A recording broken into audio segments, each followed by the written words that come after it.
Sabarmati online classes में आप सभी का स्वागत है। इस वीडियो में हम क्लास 12 हिंदी के अंतर्गत अभिनव मनुष्य का अध्ययन करेंगे, जो कि रामधारी सिंह दिनकर जी की प्रसिद्ध कृति कुरुक्षेत्र से अवतरित है। तो इसमें रामधारी सिंह दिनकर जी बताते हैं कि जो मनुष्य है उसने भौतिक उन्नति तो बहुत प्राप्त कर ली, लेकिन उसका आध्यात्मिक विकास नहीं हो पाया, उसका मन अभी भी शांत नहीं हो पाया।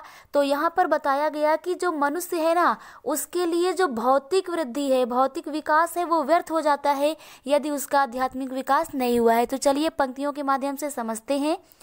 है बहुत बरसी धरित्री पर अमृत की धार, पर नहीं अब तक सुशीतल हो सका संसार। कि है बहुत बरसी, क्या बरसी है?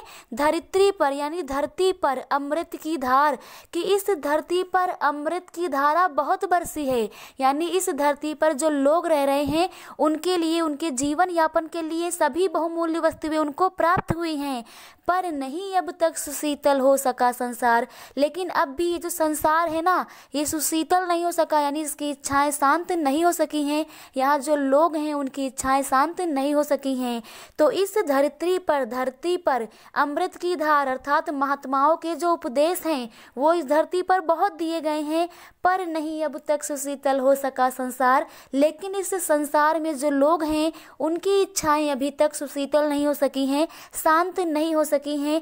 भोग लिप्सा आज भी लहरा रही उद्दाम, बह रही असहाय नर की भावना निष्काम। कि जो भोग है, यानी कि भोग करने की जो इच्छा है, जो लिप्सा है, जो लालच है, आज भी लहरा रही उद्दाम, उद्दाम माने होता प्रचंड रूप में, कि आज भी जो भोग करने की इच्छा है ये मनुष्य में प्रचंड रूप लेकर के लहरा रही है, बह रही असहाय नर की। और इस असहाय मनुष्य की जो भावना है, निष्काम भावना, यानी कि काम रहित जो भावना है, निरुद्देश्य जो भावना है ना, वो असहाय मनुष्य की मनुष्य के साथ ही बह रही है। तो रामधारी सिंह दिनकर जी बताते हैं कि इस धरती पर महात्माओं के उपदेश रूपी अमृत की धारा बहुत बरसी, परंतु फिर भी अभी तक इस धरती पे जो मनुष्य की इच्छाएं हैं वो शांत नहीं हो सकी हैं।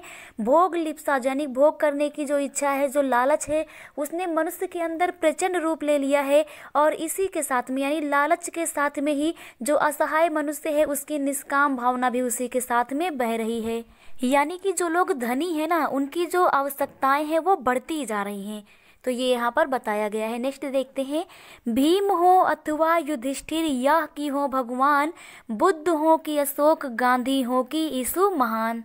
तो यहाँ पर बताया गया है कि भीष्म पितामह जी हो या फिर युधिष्ठिर हो, यानी इतने महान लोग, चाहे वो भीष्म पितामह हो या कि युधिष्ठिर हो या कि भगवान ही हो, या गौतम बुद्ध जी हो या फिर सम्राट महान अशोक हो या कि महात्मा गांधी हो या फिर ईसा मसीह जी हो, सिर झुका सबको सभी को श्रेष्ठ निज से मान, मात्रवाचिक ही उन्हें देता हुआ सम्मान। तो यहाँ पर बता रहे हैं कि जो मनुष्य है ना, सिर्फ सिर झुका सबको, यानी अपना सिर झुका करके सभी को सम्मान दे रहा है।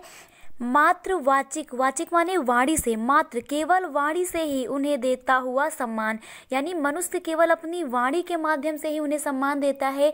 उनके जो कर्तव्य हैं, उनके जो विचार हैं, मनुष्य उनको नहीं अपना रहा है, वो केवल वाणी के माध्यम से ही उन्हें सम्मान देता है।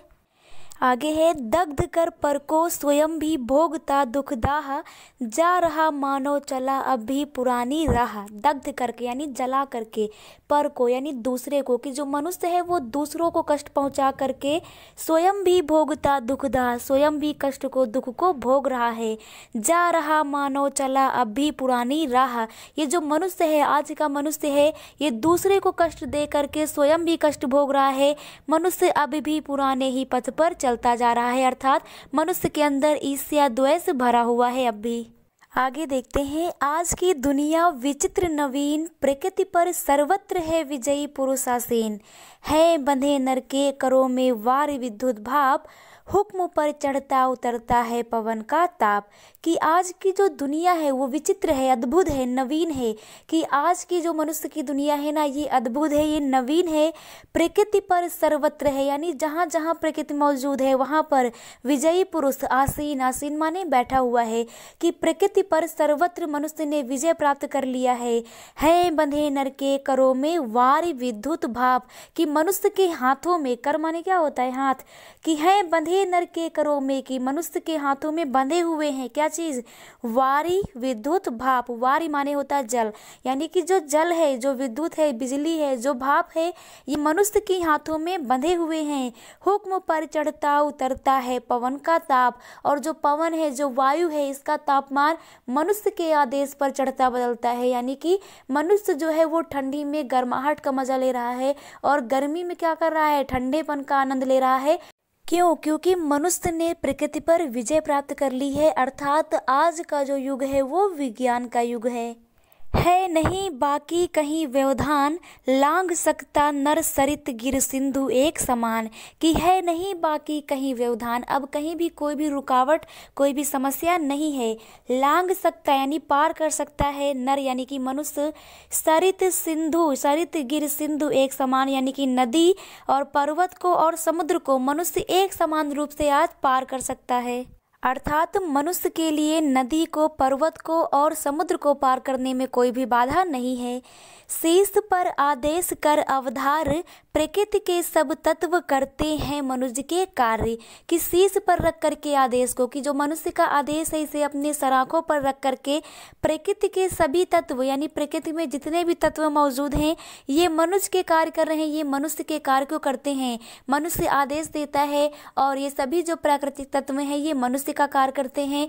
मनुष्य चाहता है तो उसे गर्मी का आनंद मिलता है, मनुष्य चाहता है तो उसे ठंडी का आनंद मिलता है। तो जितने भी प्राकृतिक तत्व हैं ये मनुष्य के आदेश को अवधार्य करके यानी कि धारण करके उनका कार्य करते हैं।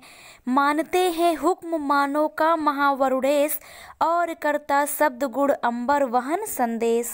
मानते हैं हुक्म मानो का महावरुणेश, महावरुणेश मीन्स होता है जल के देवता, कि जो जल के देवता हैं वो भी मनुष्य का हुक्म मानते हैं।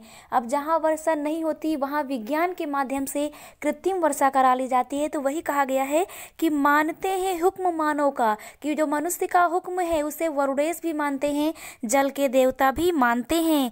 और करता शब्द गुण अंबर वहन संदेश, और जो अंबर है और जो आकाश है वो शब्द रूपी जो गुण है, शब्दों को मनुष्य के वहन करता है, यानी संदेश को एक स्थान से दूसरे स्थान तक विज्ञान के माध्यम से पहुंचाया जाता है, आकाश के माध्यम से, अंबर के माध्यम से।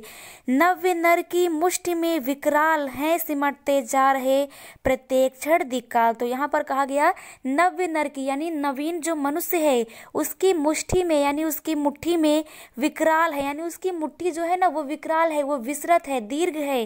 सिमटते जा रहे प्रत्येक क्षण दिक्काल, और जो दिक्काल है वो प्रत्येक क्षण, हर क्षण यहाँ पर सिमटते ही चले जा रहे हैं। आगे है यह मनुज जिसका गगन में जा रहा है यान, कांपते जिसके करों को देखकर परमाण। तो यहाँ पर रामधारी सिंह दिनकर जी बताते हैं कि यह मनुष्य या वही मनुष्य है जिसका गगन में यानी जिसका आकाश में यान है जा रहा है। तो यह वही मनुष्य है जिसका आकाश में यान जा रहा है, अर्थात मनुष्य ने आकाश मंडल को भी ज्ञात कर लिया है। कांपते जिसके करों को देखकर परमाणु, और जो छोटे छोटे परमाणु है ना वो भी मनुष्य के हाथों को देख करके कांपते हैं, क्योंकि वो मनुष्य के इशारे पर कार्य करते हैं। खोल कर अपना हृदय गिर सिंधु भू आकाश, है सुना जिसको चुके निज गुहतम इतिहास। कि खोल करके अपना हृदय, अपने संपूर्ण हृदय को खोल करके गिरु सिंधु भू आकाश यानी गिरी सिंधु भू आकाश यानी कि पर्वत, समुद्र, पृथ्वी और आकाश, ये अपना जो गुहतम यानी गूढ़ जो इतिहास है, जो रहस्य है उसको मनुष्य को बता चुके हैं। अर्थात मनुष्य से अब कुछ भी अज्ञेय नहीं है। मनुष्य जो है वो पर्वत के बारे में, समुद्र के बारे में, पृथ्वी के बारे में, आकाश के बारे में सब कुछ मनुष्य ने ज्ञात कर लिया है।